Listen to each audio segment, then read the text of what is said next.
Hello, friends. Greetings from beautiful Fayetteville, Arkansas. This is your old girl, Melanie Rose, and I'm here to share your daily aspects.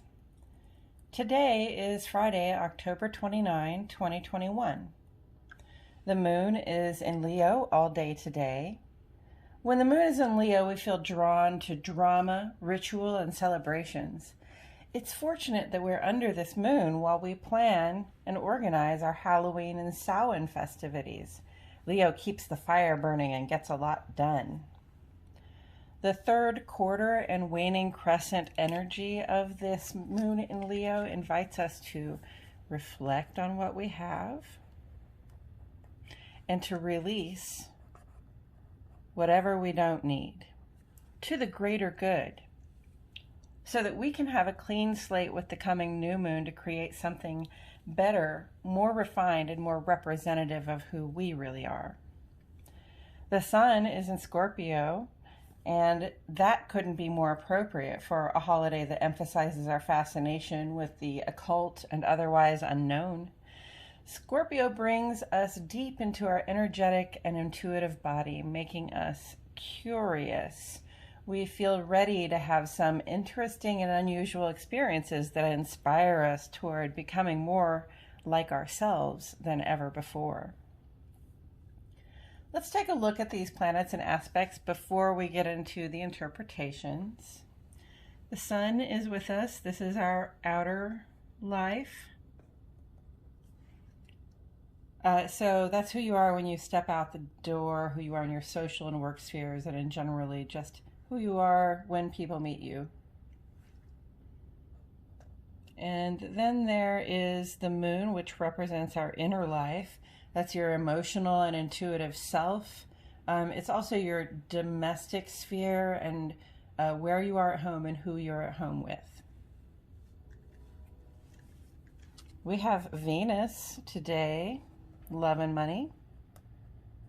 Or how do you relate to those people and things that you value the most? Neptune represents our spiritual connection to the human collective. In other words, we're all in this together. Jupiter, growth and opportunity.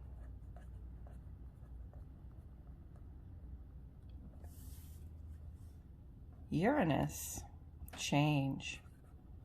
Uranus represents doing things differently, so that often brings about change. The changes that we see with Uranus are more rapid and not really like full, complete 180 changes, but just little changes, course adjustments that we need to make.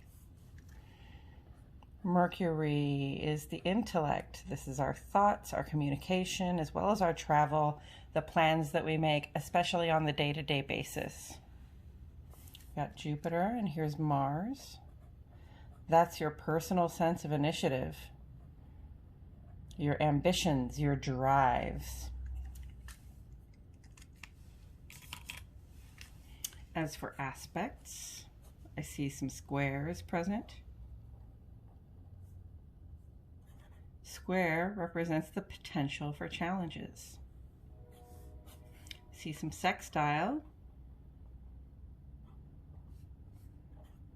Sextile is a positive, cooperative energy, and cooperation makes things happen. So we would say it's dynamic and it generates something. That's opposition. Opposition represents the possibility of conflict, but also an opportunity to find a balance. And ingress here is a transit word, and it simply means that this planet is making its way out of one sign and into the next. So those are the players, these are the plays. Let's get into some interpretation. Today is day 4 of 4 for the Venus square Neptune aspect we have been under the influence of. Venus and Neptune do have a lot in common because they're both about how we relate.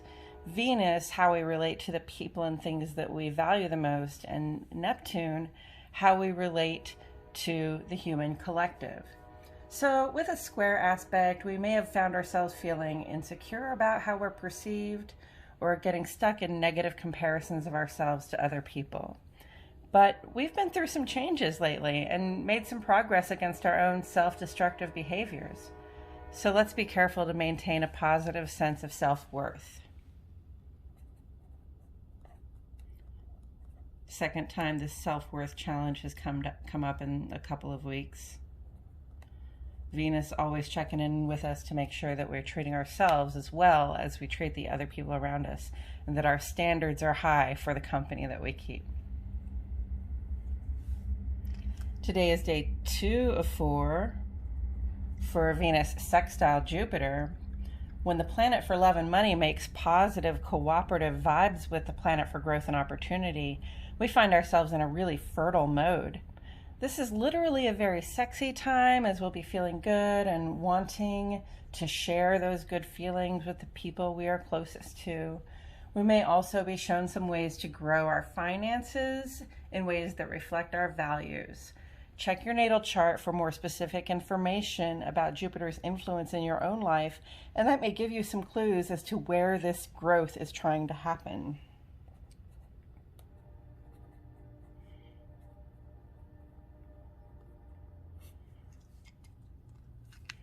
Take advantage of those opportunities while you can, because what you focus on grows, literally. And this is day 2 of 2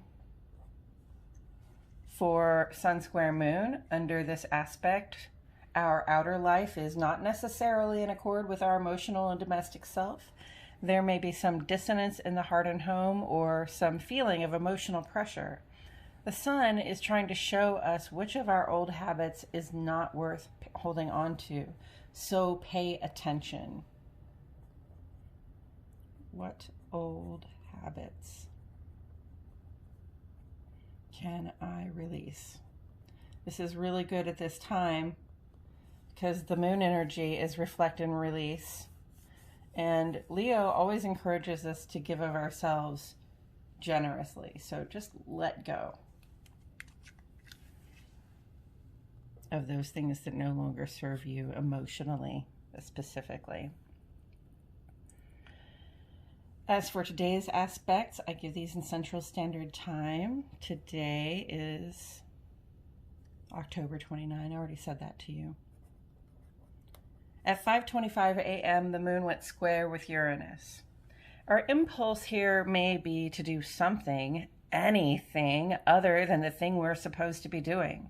Uranus rattles our sense of comfort and complacency, begging for new, fun things to be engaged in. We may be easily distracted and hard to pin down. Everyone will be experiencing this 2-hour aspect in their own way.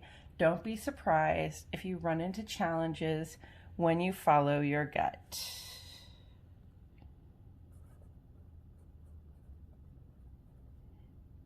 Challenge. I want to be free. 2 hours. Then at 5:32 p.m., the moon will make a sextile angle with Mercury. The intellect is collaborating with the heart and home for this 2-hour aspect. This is a good time to talk about our feelings and connect with our domestic partners. Sextile, again, is dynamic and generative, so this is a good time to make plans that apply to our homes and the people that we live with there.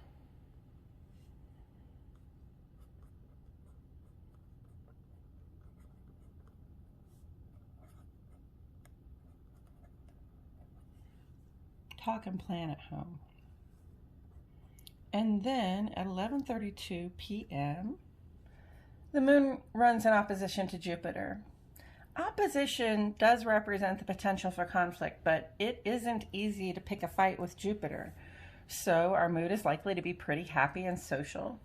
conflict enters the picture when we lack self-control, or under certain circumstances, someone may be giving unwanted attention or simply giving of themselves more than is comfortable for the person on the receiving end. So there's your opportunity to strike the balance in this 2-hour aspect. Exercise some self-control and don't give too generously of your gifts and attention.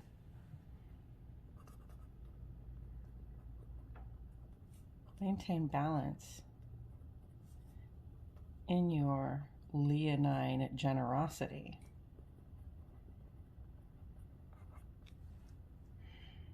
And this is, sometimes sometimes it feels somewhat overwhelming when we're very giving and expansive, and to the person who's on the receiving end, or the people who are on the receiving end. Sometimes it feels overbearing. Sometimes it just feels like, oh, it's too much, and how can I ever repay you? We don't want to put people in that position. We really just want to give of ourselves in such a way that doesn't leave people feeling like they owe us something. Because when we give of ourselves, of course, we give freely with no expectations. Tomorrow, Mars makes ingress into Scorpio, adding an extra dash of action-oriented motivation to make these deep and total changes that we're working on with the Sun in Scorpio. And then on Thursday, I want to say that the new moon will also be in Scorpio, so triple trouble on the Scorpio front. Not that that's necessarily trouble, just expect to be feeling a little extra in your emotions and in your intuitions, and sort of feeling everything around you. This Sunday begins Samhain, the calendar midpoint between autumn's equinox and winter solstice. Each of these traditional holidays on the wheel of the year sits at an equinox, a solstice, or one of the 4 midpoints between the equinoxes and solstices. And each of these holidays has a solar date and a lunar date, as the sun's calendar differs slightly from the moon's. So this year, solar Samhain lands this Sunday, and lunar Samhain comes up this Thursday with the new moon in Scorpio. So we're given about 5 days to celebrate, reflect, ruminate, and flex our intuitive muscles around this celebration of death and other endings, without which we would not have life and other beginnings. The end of this week and the first half of next week is an especially good time to practice your preferred art of divination, perhaps to see what guidance we can get from those who have moved beyond the veil, and otherwise just to take in what you can. And we will talk about these things much more in upcoming episodes.